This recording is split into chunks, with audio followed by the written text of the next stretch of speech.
श्री हरि के चरणों में नमन। स्वागत है आपका अपने चैनल श्री ग्रंथ ज्ञान में। आज की वीडियो में हम बात करेंगे मकर संक्रांति और सटतला एकादशी के बारे में, क्योंकि लोगों के मन में बहुत भ्रांतियां हैं कि इस दिन मकर संक्रांति का पर्व कैसे मनाएं, क्योंकि इस दिन सटतला एकादशी है। इस दिन खिचड़ी का दान करें न करें, इस तरह की भ्रांतियों को दूर करने का प्रयास करूँगी इस वीडियो के माध्यम से, तो आप लोग वीडियो को पूरा देखिएगा। तो चलिए बात करते हैं मकर संक्रांति के बारे में। इस साल मकर संक्रांति आध्यात्मिक दृष्टि से बेहद खास मानी जा रही है। इस साल मकर संक्रांति और सटतला एकादशी एक ही दिन पड़ रही है। ज्योतिषाचार्यों के अनुसार संक्रांति और एकादशी का एक साथ होना अक्षय पुण्य फलदायक माना जा रहा है, यानी इस दिन किए गए दान, पूजा और धार्मिक कर्मों का फल लंबे समय तक प्राप्त होता है। इस बार मकर संक्रांति के दिन सिर्फ एकादशी ही नहीं, बल्कि सर्वार्थ सिद्धि योग और अमृत सिद्धि योग का भी निर्माण हो रहा है। इस विशेष योग में किया गया स्नान, दान और पूजा सामान्य दिनों की तुलना में कई गुना अधिक फलदायी माना जा रहा है। इससे यही वजह है कि इस बार मकर संक्रांति को लेकर श्रद्धालुओं में खास उत्साह है। पंचांग के मुताबिक 14 जनवरी को दोपहर 3:07 पर सूर्यदेव धनु राशि से निकलकर मकर राशि में प्रवेश करेंगे। सूर्य का मकर राशि में प्रवेश करना ही मकर संक्रांति कहलाता है। इसी समय से संक्रांति पर्व की शुरुआत मानी जाएगी। इस दिन महापुण्य काल दोपहर 3:07 से शाम को 6 बजे तक रहेगा। मकर संक्रांति को खिचड़ी पर्व के नाम से भी जाना जाता है। परंपरा के अनुसार इस दिन स्नान के बाद गुड़, तिल, चावल और वस्त्रों का दान किया जाता है। खिचड़ी खाने और दान देने का विशेष महत्व माना जाता है। तो आप लोगों को इस दिन खिचड़ी दान तो करनी है, लेकिन खाना नहीं है।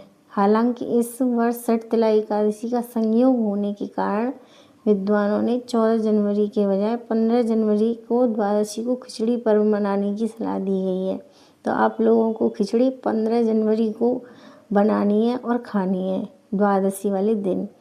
विष्णु पुराण में एकादशी के दिन चावल के सेवन को निषिद्ध माना गया है, इसीलिए आपको द्वादशी के दिन ही खिचड़ी बनानी है और खानी है, क्योंकि इस दिन सटतला एकादशी है। अब बात करते हैं सटतला एकादशी के बारे में।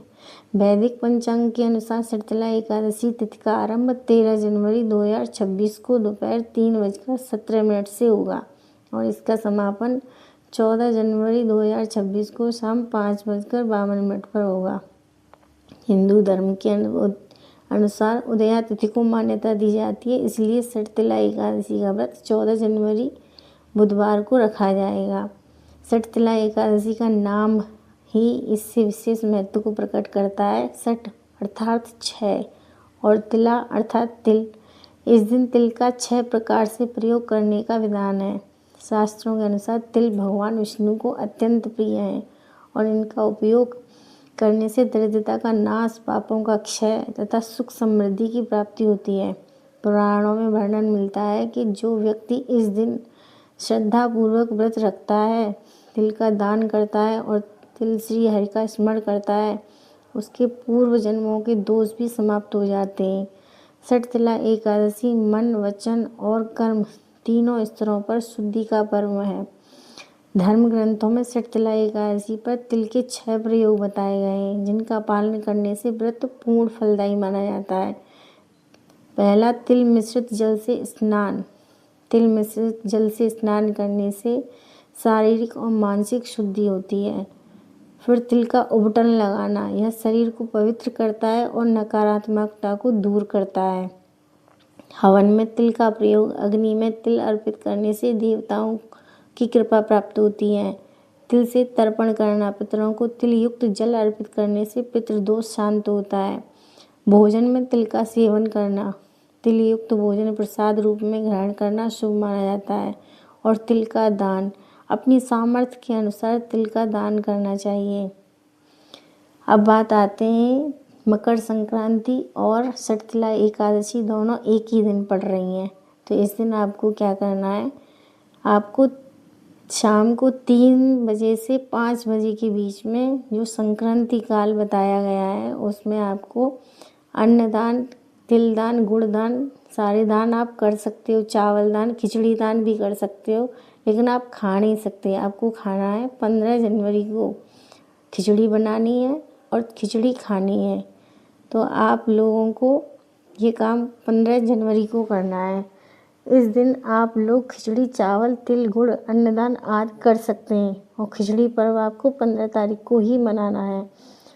इसी तरह की जानकारी के साथ मिलते हैं हम आपको अगली वीडियो में। तब तक के लिए हरे कृष्ण।